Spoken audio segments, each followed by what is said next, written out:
All right. Hi, guys. Hank, Hey, out Zurich. Zurich. Gut. Henry, thank you very much for joining. My pleasure. A true pleasure that you are joining us on this series of interviews that that we end up calling Humans of Wharton. And yeah, and a That's pleasure for kind me of you. and a pleasure for me to see both of you guys. You guys are both dear friends of mine. So great to see you guys again and to spend the next 50 minutes, an hour, just chatting and seeing how you're doing. Although, Miguel, did you dye your hair? Well, I it looks don't. very, No. We very dark. already had this long chat. Miguel is the Paul Rudd of Wharton 04. He doesn't age. You see Paul Rudd like Miguel 20 years ago and Miguel in 50 years' time, it'll be the same picture. Do you even have like one gray hair, like anywhere on your body? I do have a few. The other day I was in the bathroom and I was like, ah! And Sonia, what happened? What happened? I'm like, gray hair. She's like, you're fucking kidding me, right? Like, and it was like one here. Well, we can talk about hair, Okay, but well, that's a sad statement Yeah, that we've we always been start that these far. interviews with a little bit of you recounting to us. I mean, we probably know a lot of it, but you recounting to whoever hears this interview, cutting stuff that happened in the last year and a half. Why don't you give us a recount? Okay. Yeah, so after school, I went back to work at Lazard, and I spent 17 years there. So I was there until about a year ago. You say that with such enthusiasm. What? I'm sorry. Well, I guess it's not an exciting story. It's just I was there since school, but a lot And of you were there other before things happened. school? And you were there What? before school as Yeah, well, I was right? there before school, Yeah. Not the but I summer. came back. Not the summer.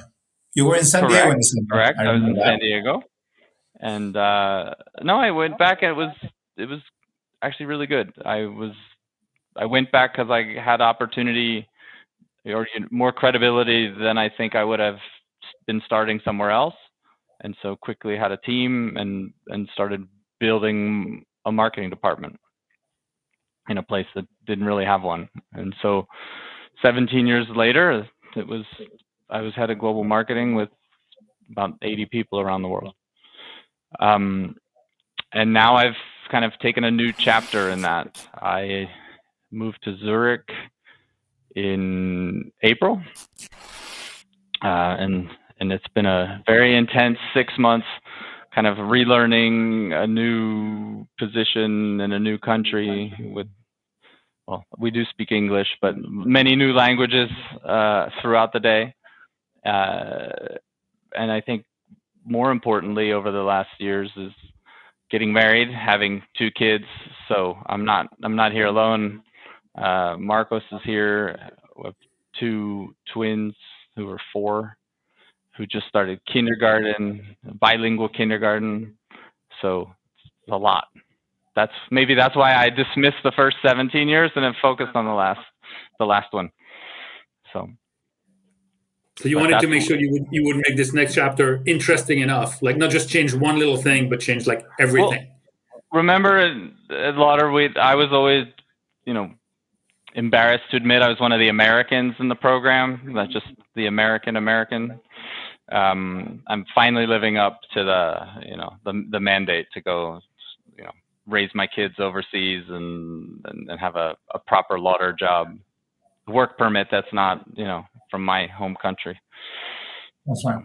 But you travel quite a bit, and I think you are probably the person that I've seen the most across several continents over the last years. I remember seeing you in Australia, Spain, London. New Well, York. I didn't go to Seattle. You came to New York, I remember. That's right. No, I've always traveled, and as head of marketing at Lazard, every 2 or 3 months I was somewhere. But now I'm doing that in reverse from Europe. When you say you were, when you were at Lauder, you felt a little bit like you were the American or whatever.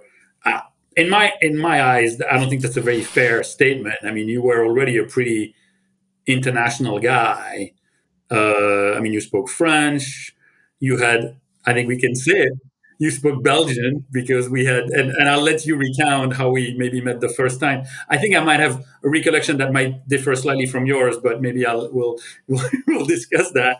But tell us a little bit, for example, if you think that's the way you kind of perceive yourself, what led you to Lauder then, and what led you to do not only your MBA, but maybe so what's the story before that, and that kind of made you think, hey, I'm kind of an international guy actually.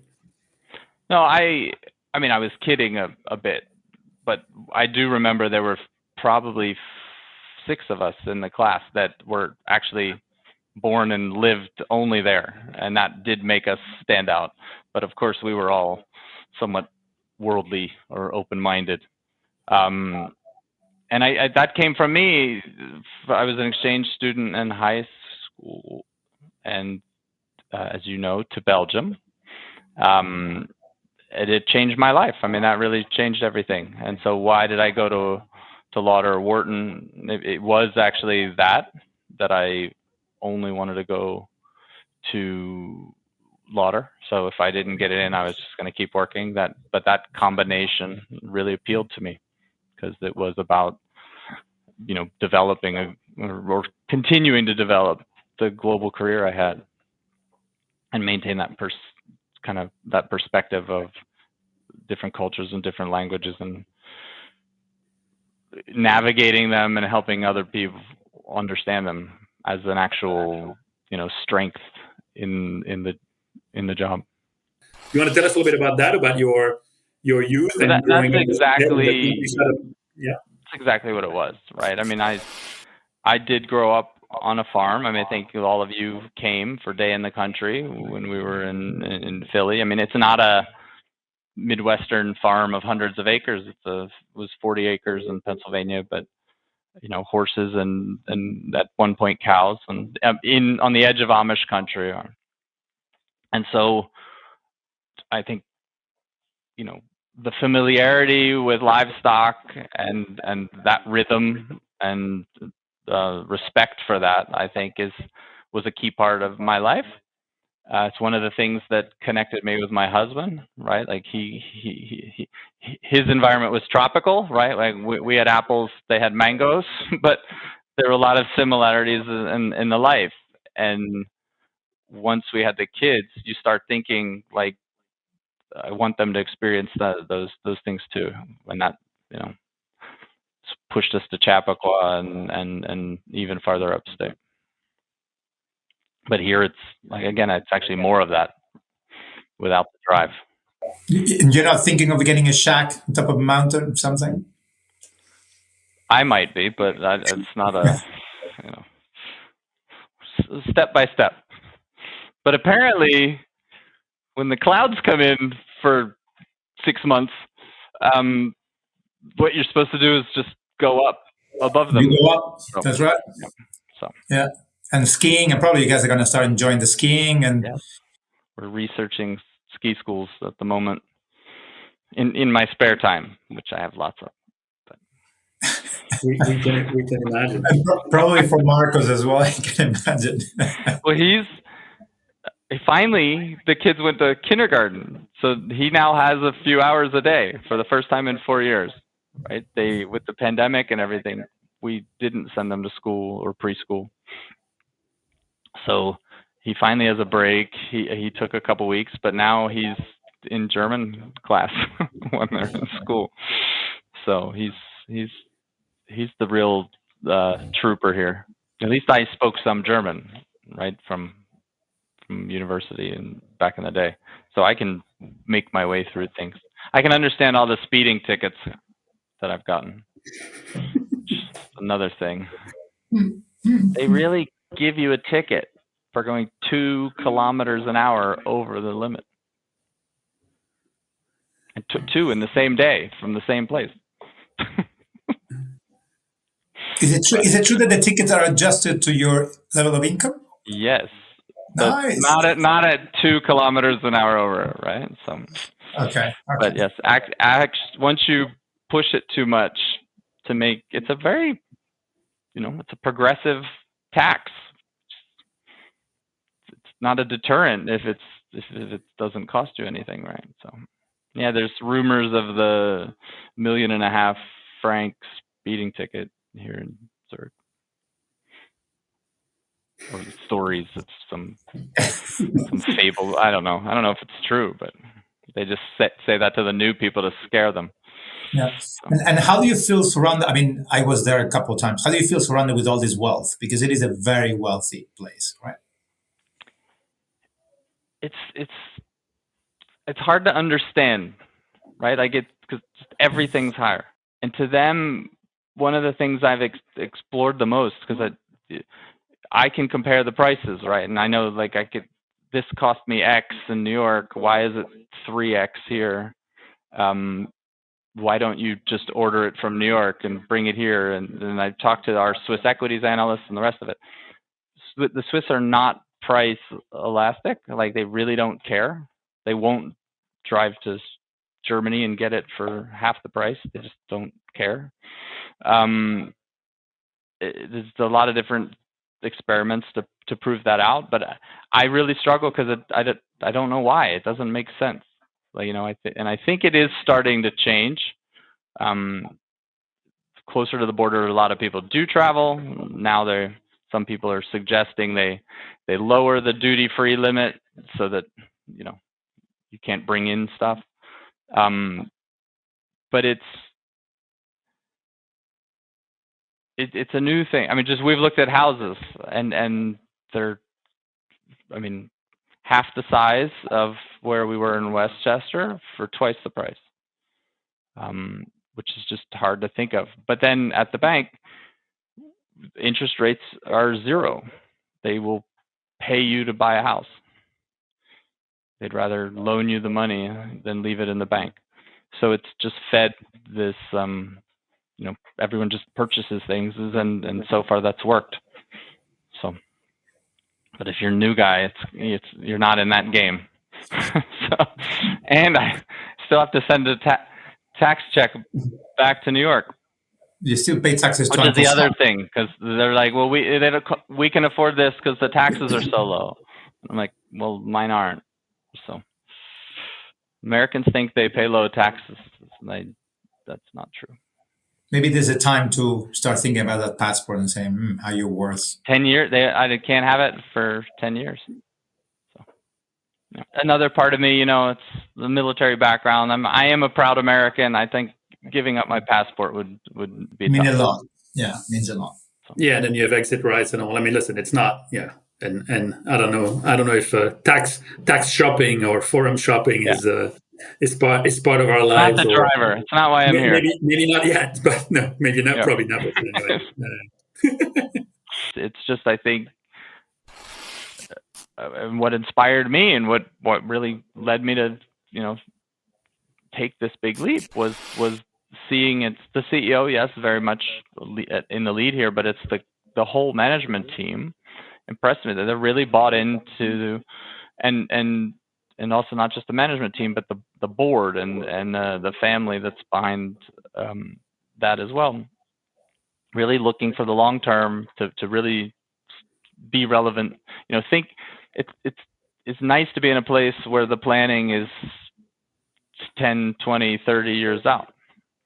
And that's really what's driving. And you know what? Like, that is the future. We have to get there. It's not that there's a problem we want to fix. It's just that it has to be in that direction. How do we get there?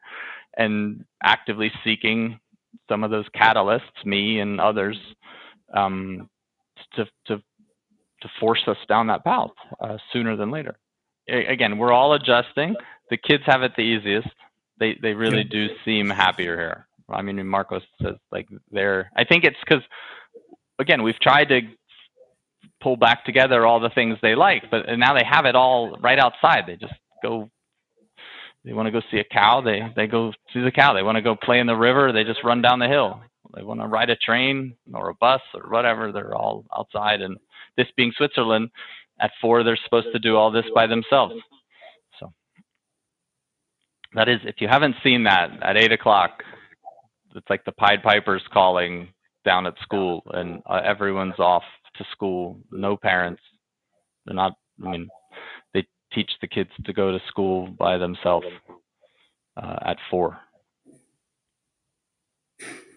I see your face, Pierre. They're just like, what? Well, and how about Miguel? I mean, listen, my kids now start to walk to school on their own and ride their bikes and all. But I live in a suburban environment. I mean, I look at Miguel like in London. I mean, I don't know if your kids. They Well, do at some here point in they have town. to. They take the train off to Zurich in their middle school and the rest of it. I think that's one of the kind of personal responsibility and teaching the kids that independence early is it's really neat. And you see that, or I've seen already the traits of that in the culture, which is that's one of the things I'd flag on. I think they've figured that out better than some other people. Can you already visualize what they're good at, what they might end up doing, or it's too early? I think it's too early. I mean, we talk about it all the time. We imagine things, but it's all just random conjecture. How different? I mean, you said you were saying in 10 years they have the passport and the rest of it. I mean, that is the goal, right? I mean, I feel like if I get them to 16 or 18, they're ready to go to college. They speak 4 languages. They have 2 passports. They can say thank you, right? I mean, at that point, so they better say thank you, and then it's off to them. But their personalities are so different. It's really been, pushing my biochem training background. Like, how can so much of who they are clearly be innate? I would not have expected that or believed it, except that I have 2 from in exactly the same environment, and just since day one, they are just such different people. And now 4 years later, have not changed each other, right? I mean, they have grown even farther apart. Yeah. And there's always a big question. You can help course correct and put some morals and some structure, but can you fundamentally change it? Probably not. No. Probably and not. that was a data point somebody brought up at IMD. By 4 to 6, your personality is set. And Yeah, but he even said, we have studied all your personality, like it is genetic, like you get it, and I never would have agreed to that until I had these kids. You're a multicultural family by definition, with you from the US and already quite international, and then Marcos from Brazil. So how, and I know I feel we ask that question a lot when we talk with a lot of people, but how do you see that? How do you maintain connection with the I would say the legacy cultures, and then that melds with the new local culture and all? How does that work for you guys? Well, I mean, I think each of us maintains our personal family side, right? And so Marco speaks primarily Portuguese to the kids. So frankly, around the house, we speak mostly Portuguese. The French I've maintained. I mean, at work, wherever I can, we speak French.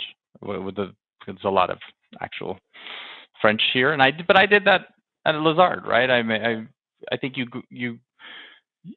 go out of your way to keep that alive and connect with people that way. I mean, with Miguel and Sonia, and just whenever we were together, I think it was always a jumble of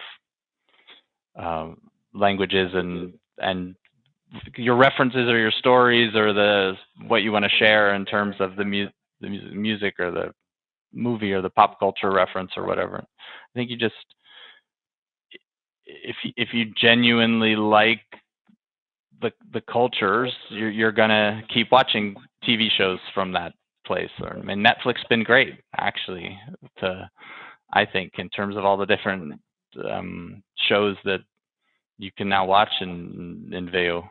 And Hank, just changing topics, going back to Wharton. Do you miss school? Do you miss those times? Have you thought about, I wish I was something, I wish I did something different. I don't know, just wondering. No, I have always said that I wish we did that later, right? We were 28 and we were talking about investing lots of money and firing people and hiring people and all that stuff. And none of us had done any of that, right? Or weren't really in a position to do that. But now we have big budgets and impact people's lives and have to make strategic decisions. And I think that environment would be super useful now. I was thinking about that today, suspecting a question like this would come up, and I realized, but I think where we are in our life, we've just talked about our family and before we started recording our gray hairs and other things, and I don't think we would have experienced it the way we did as immature 28-year-olds, 29-year-olds, right? And I think that was a key part of it. And so I think we did learn or were exposed to and learn enough of the tools, and it was we really built the network that we can draw on. And I know I've spoken to both of you a lot over the years, and many of our group for actual work, advice and topics. And I think it really was fun. And in retrospect, we couldn't replicate that now, even if the content might be a bit more, relevant today. But I think it really kind of is where you started, you opened up the network that I know that's been serving me socially as well as professionally since then. If we could all get back together and actually kind of get back into the theoretical, academical environment, and then bring in our actual practical stuff, but with the network we already have, the people we know, and kind of, we do attempt to keep that alive and draw on that.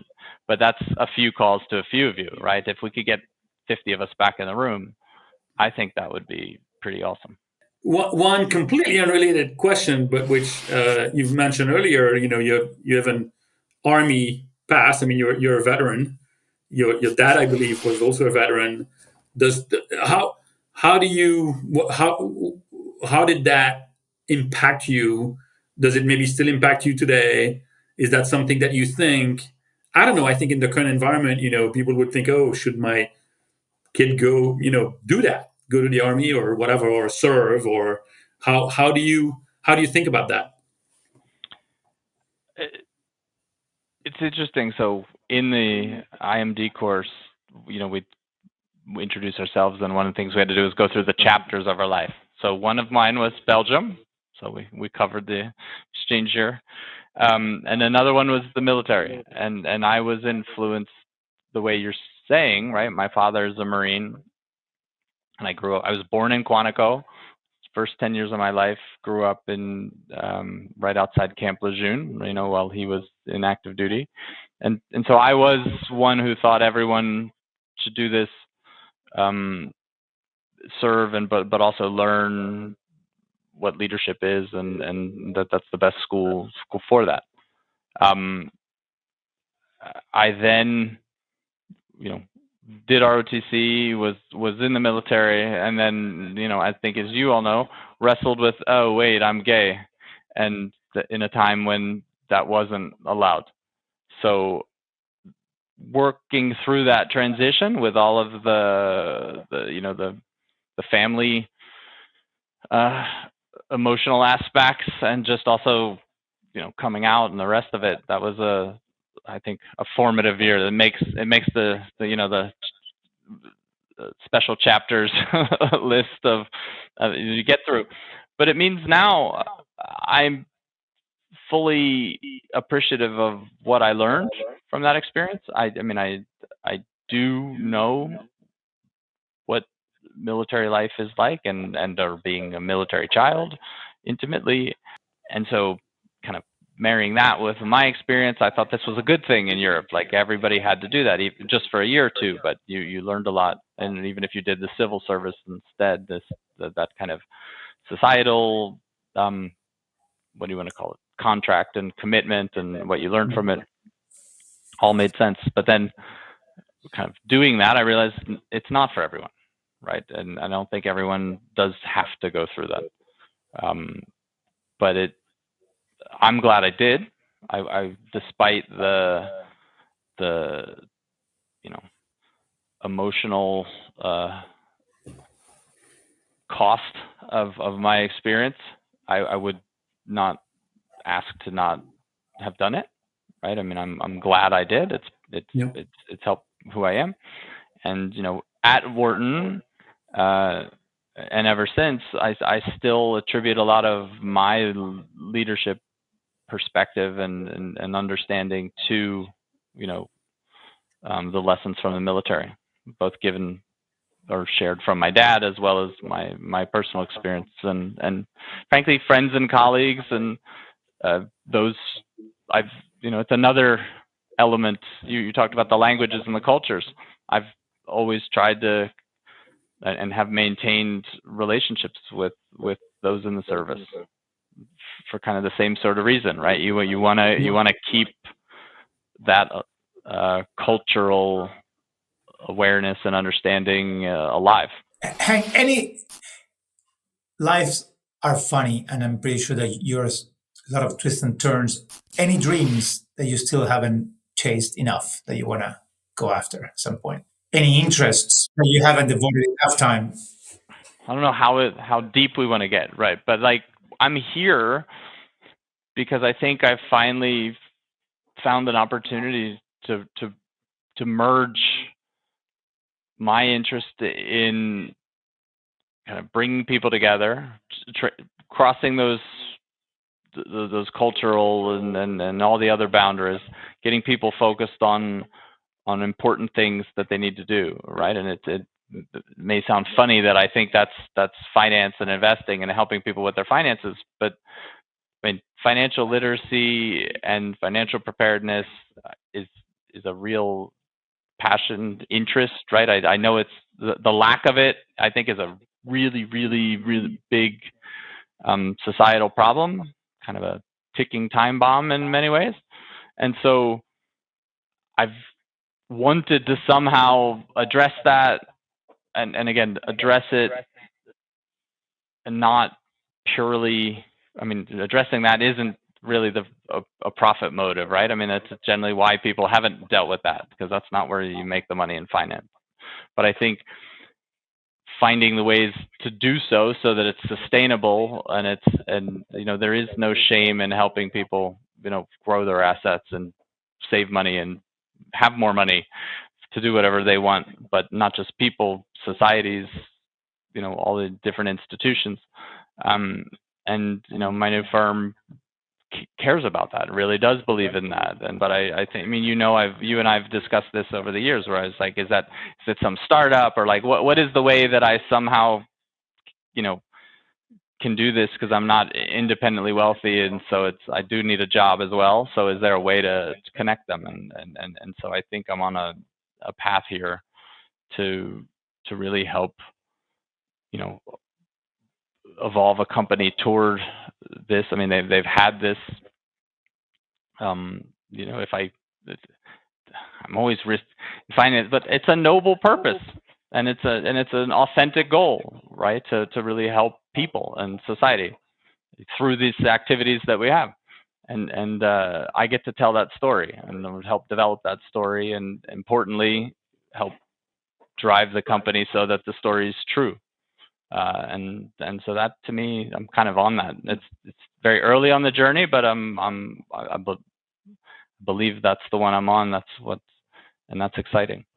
I mean, I could give you some more, glib answers about places I haven't been to yet, and it would be nice if I could have some time and read again. You once told me that you wanted to write an editorial for The Economist one day. Have you done it? And I did. I said that? No, yeah, I haven't done that. Yeah, I remember you telling me that. Okay. No, maybe. No, I I'm wrong. lost that one. That's. Passed. I mean, I'd be proud if I could do that. But Who knows? One day, you might be on their, I don't know, Lexington column or something, or the new face of asset management, of Swiss asset management, or something. still young.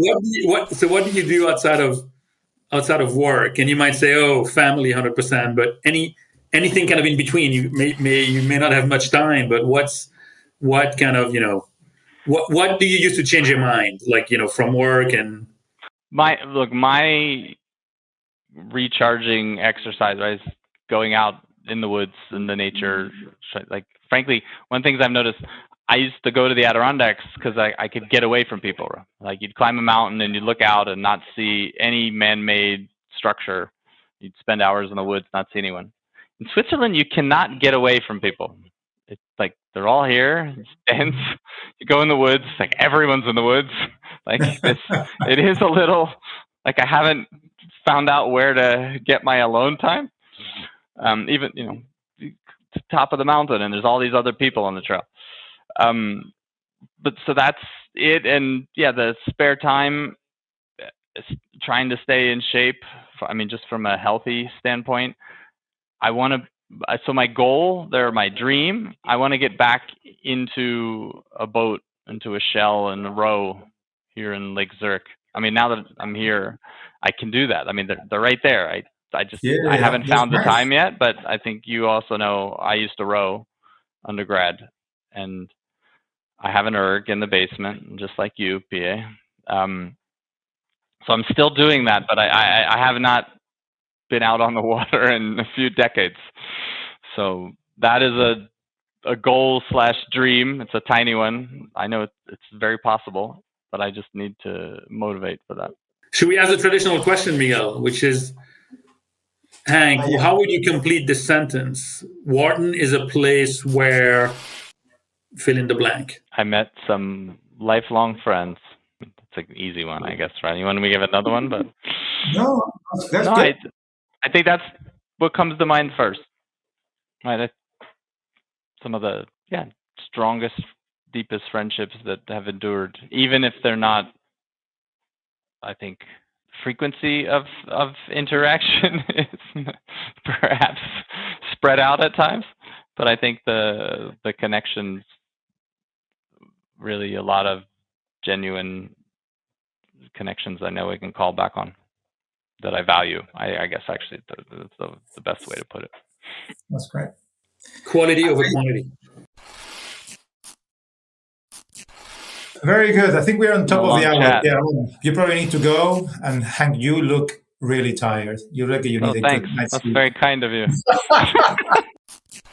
Sorry. You could have taken a sip of wine, throughout the whole thing. You could do it now. And then what are you talking about? Oh, a sip of Gluva. There you go. I got this. It's a Portuguese one for Miguel. Do you speak Portuguese to each other sometimes or no? When we're with Marcos, we do. But he speaks Portuguese, not Brazilian. No. I immediately start correcting these individuals from the former colonies that don't know how to speak. Yeah, and Miguel speaks like Mozambican probably or something, right? Mozambican. Yeah. Hey, we're talking about the only colony that the king moved there and didn't want to come back to motherland in history, which is crazy. King George would have moved to America if we let him, but maybe, yeah. Yeah. And the Belgian kings owned the Congo. He didn't want to go there. He didn't care. He was like, I don't care. I'll just F everything up from a distance. Pierre, I just wouldn't. I'd stay out of this conversation. I do think I remember that the first day we met in Belgium at that Rotex party in the Ardennes. In the Ardennes, I think it was a Halloween party or something. And I was when there's a bunch of 4 or 5 people who come out butt naked with shoes and just a sock. For what purpose? Were you one of these guys? I was at that party. I was not one of them. You were not one of them. Anyway, it's a whole. But I always remember that as it's a small world place, right? That we met in in Philly. Yeah. Only to kind of work out. We were at the same party, what, 17 years, or no, 11, 12 years earlier. Yeah. And, you know, ended up in the same place. And actually, a plug for Rotary. In the team I have here, there's several Rotary exchange students. And I think that's given me kind of that sense I've found my home, right? Like my cultural work home, and that this mission is good because there's a lot of Rotary exchange students who've found their way to this company in Zurich and multiple language, different perspectives, but now working into this, and it's a really fun vibe. And you would, at least Pierre Alain knows what I'm talking about. I think when we did it, I think it was so, and I completely relate to what you're saying, right? It was such a formative year at a time in your life where you kind of, you know, I always say that kind of you leave like a child and you come back kind of a grown up, right? You live on your own for a year and then you decide what's important for you and you make your own decisions. And you rarely have that type of inflection points, I think, in life. I think the MBA, well, but Wharton was another one in a way. Do you remember we didn't have phones? We weren't allowed to have visitors. We weren't allowed, like, I moved, right? I moved countries. I have an entire box of pins and flags and all that stuff that, you know, but also all the letters that I wrote my family. And I don't know if you could replicate that system anymore, or that, right? Like, no one's going to go live somewhere else and not translate things with their phone all day. Yeah. And that cannot happen anymore. I wonder how they can get that cultural awareness and affinity that we got through that process. Right? I mean, that was an immersion program. I don't know how you do immersion anymore.